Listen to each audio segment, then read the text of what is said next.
L'agence de communication, elle doit saisir les problèmes de la modernité. C'est-à-dire qu'au fond, la communication n'a jamais été aussi importante, aussi déterminante dans notre société et dans la vie des clients. Et en même temps, elle n'a jamais été autant décriée, autant remise en cause, autant questionnée, à la fois sur son efficacité et sa pertinence éthique. Et donc toute la difficulté, c'est que je pense que tous les modèles qui étaient issus des années 90, qui sont les modèles historiques qui ont structuré les grands groupes de communication, sont assez inadaptés à cette évolution.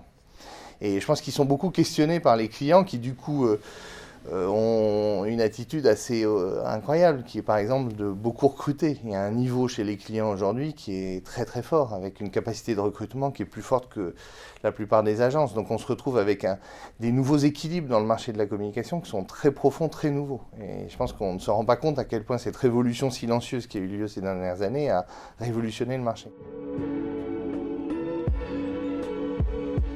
Babel connaît un grand succès aujourd'hui, on est près de 200 personnes, l'agence est rentable, elle est plutôt en assez forte croissance. Ce qui est validé, c'est à la fois l'intégration du corporate et du commercial, du consulting à haut niveau et en même temps de l'opérationnel, la capacité d'hybrider tous les métiers sur un modèle d'intégration stratégique assez fort, et la capacité d'avoir des seniors qui coexistent dans un système de sociétariat vraiment très particulier qui crée l'originalité du modèle Babel.